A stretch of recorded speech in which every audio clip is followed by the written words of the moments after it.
Can you tell us a little about yourself and the work that you do for the UC Berkeley Library? My name is Amy Neeser, and I work in Research IT, which is part of the Research Teaching and Learning organization on the UC Berkeley campus. And what we do is we partner with faculty, students, and staff to help with their data and their computation needs in order to advance research. So my background is actually through librarianship. I was a science librarian first, working in the plant sciences. And through that work, I really fell in love with data. And so I began to specialize in data. I was a data librarian. I did a lot of data curation and ran a data repository. And then that work really led me to UC Berkeley, where I had a position that was half in the library and half in research IT, where I am now managing the research data management program. From there, I got a taste for computing. I really fell in love with it. And so now in my current work, I've really brought the data and the computing pieces together. And I lead a team of data and computing experts. And we work very closely with UC Berkeley researchers and really push that research mission forward. And I love my work. Where do you find meaning in your work? I would say probably working with students is one aspect that I find really meaningful. I have a lot of undergraduate and graduate students on my team, and it's really awesome to be able to work with them and help them to develop in their careers. And then also really enacting change on a bigger level in the world, I would say, and making our profession in higher education and IT more equitable, and building it more as a space for different types of people, and really building in that diversity, equity, and inclusion piece into our work. What steps do you take to make it more inclusive? One way is definitely hiring. I hire a lot of people, and so I really look to hire diverse people, and I look at diversity in a lot of different ways. So that is part of it. We do a lot of targeted outreach as well to research groups. So if we didn't do that, I think the people that we would work with would mostly be in STEM, and those are people that already have a lot of resources. So for example, this past year, we did an outreach campaign to social sciences researchers and really tried to get them thinking about if our big computing resources could be helpful to them in social sciences and kind of advance that discipline. We also work in the digital humanities and different areas like that. So those are a few examples. And then also we do a lot of events, and we open those up to the community as well. So we run a Women in Data Science event every year. And that's really highlighting women and other underrepresented folks working in data science. And then we've recently also started a Women in High Performance Computing chapter in the Bay Area as well.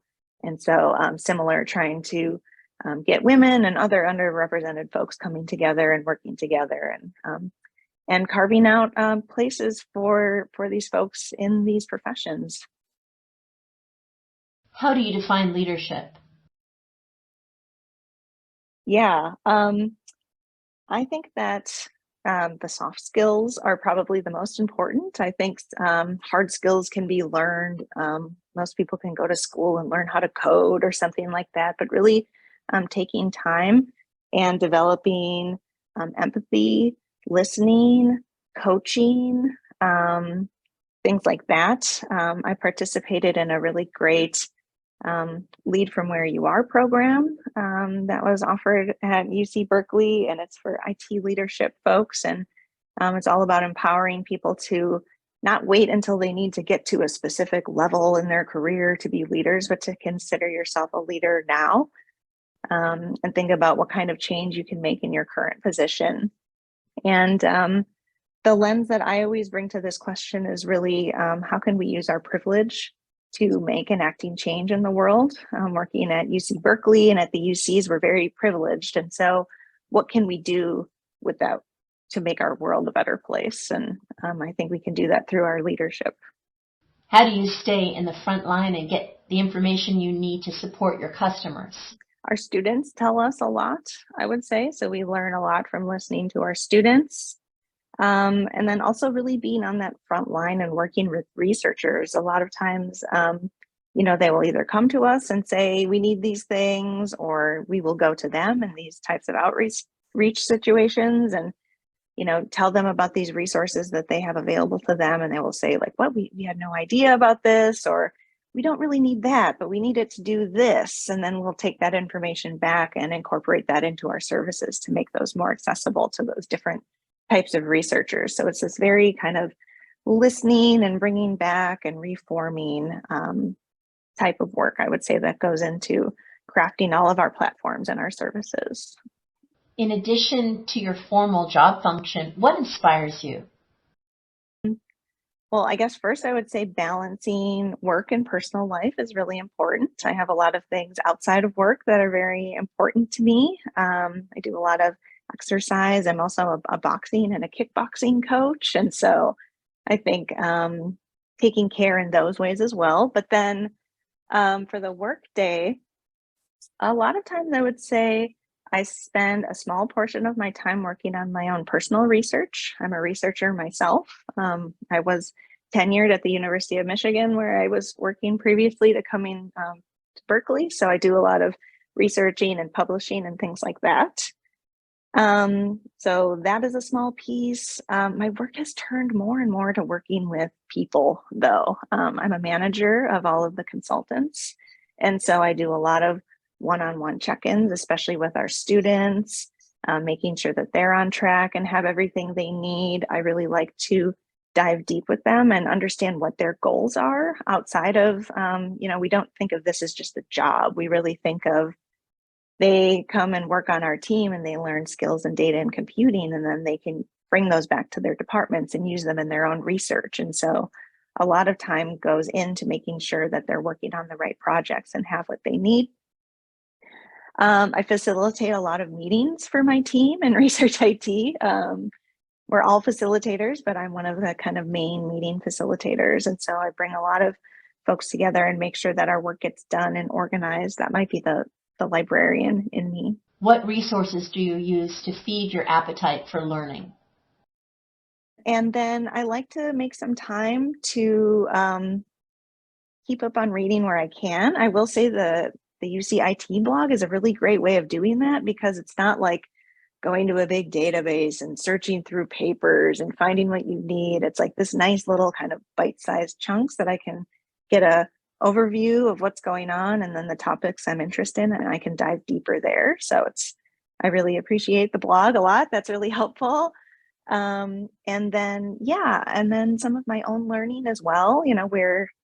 We're all learners here, I think, that work at UCs, and I think that's a value we share. And so I'm really looking forward, for example, to going to, I think in February, how to be an anti-racist campus. There's a symposium about that. And so I'm really interested in that and want to go to that and then bring back any knowledge and resources into my team. And we'll have discussions about that as well. So kind of a balance of things, but that's what I like about my work, is meeting with different people and kind of always new stuff to work on all the time.